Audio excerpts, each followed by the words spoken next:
Hey everybody, it's an early December morning and I'm in one of my favorite places, my workshop. And I recently purchased two large tools for my workshop. And I was going to do one of those fast forward compressed videos of the assemblies.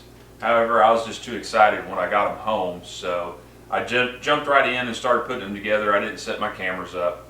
My neighbor had told me that he was available to help move them and lift them and that kind of stuff. So I called him, took advantage of him being available and also being a really great neighbor. And he came over. We had a great time starting to assemble them and put them together.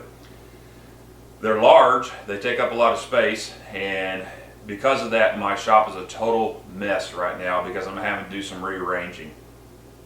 Anyhow, there's still a little bit of assembly to be done. I'll do some fast forward video of that, and then I'll show you the two tools that I purchased for the shop.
Alright, quick rundown on the two tools that I recently purchased. This first one we're looking at is a Jet 1632 drum sander, and the 16 means that it is 16 inches across widthwise right here. For those of you who are not familiar with what a drum sander or a thickness sander, some people call it, is capable of doing, you take flat stock like a board, like this really pretty piece of Bolivian rosewood, and when you turn the machine on, this belt pulls the material through, and there's a roller or a drum in here with sandpaper across it. Well, let's just look at that real quick. There it is. This spins while this belt pulls the material through and sands the faces flat and smooth. And you can also use it to, at small adjustments, make the board a little bit thinner than what it originally is. So that's one of the tools, and I still have to do a little bit more adjustment, but y'all don't want to watch me doing the adjustment on this tool or the next one that we're going to talk about. All right, this is not the new tool, but this is a tool that it will replace. Just finally getting to the point where I can afford to upgrade. And upgrade I am. Here is what we're upgrading to. The Laguna 18BX bandsaw. 18 is the diameter of the wheels that drive the bandsaw. It has a 3 horsepower motor, a very nice large cast iron table, a giant aluminum fence, adjustable aluminum fence, dual dust collection ports, which still need to be hooked up. I've got to get a good friend of mine that's an electrician to come in and go ahead and wire up the 220 plug for it. Alright, and I mentioned 18-inch was the size of the wheels that drive the belt, or the bandsaw blade. And currently I have a 1 1/4 inch Resaw King blade in here. Alright, if you're not familiar with what a bandsaw is capable of doing, for me there's 2 main purposes that I've purchased this bandsaw for. One is resawing, and the other one is cutting out bowl blanks. Resawing is when you take a larger piece of wood, a rough larger piece of wood that is no way, form, or fashion ready to use to build things or to make things. You can take that larger piece of wood, and we'll just imagine this is that large piece of wood now, and just imagine that that is attached to it and is part of it. And you can set up your fence, and with the right blade you can work this piece through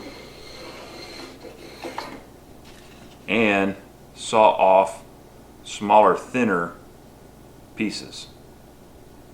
Then you take this, make sure it's cured and dried over a period of time, and then remember that drum sander? Then you take this rough sawn material and pass it through that belt sander and get a nice smooth finish on it, and now it is basically usable flat stock for building things.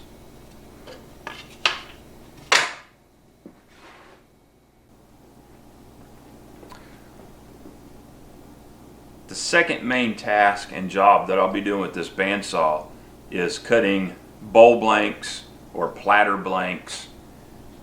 And what I mean by that is you take a partial log that you have cut down to at least this point, and you can build a jig that will slide onto this table. It's called a circle cutting jig. And you take this rough stock, this is a piece of China berry, and with the correct blade, this is not the right blade, you want a narrow blade that will be able to make the turns as you're cutting. But you take this rough stock, you put it on your circle cutting jig, slide it into the blade, and rotate it into the blade. And that will end up giving you a very close to a circle. What the purpose of this is, when you put this stock on the wood lathe and you start turning it, if you already have it close to a circle, it takes so much of the work out of it. What I mean by that is, if you look at this, it's a square. You have all this area that you have to take off with the lathe, and if you're using your lathe to try to knock all this off, that's a lot of wasted material that you're spending a lot of extra time on the lathe with your gouge really getting beat up, knocking these corners off as it spins. So, if you can start closer to a circle before you put it on the lathe, it makes the time on the lathe much more efficient and much more enjoyable. Well, hopefully that's a fairly short introduction to the 2 new tools I recently purchased for my wood shop: the drum sander and the bandsaw. Thanks for watching.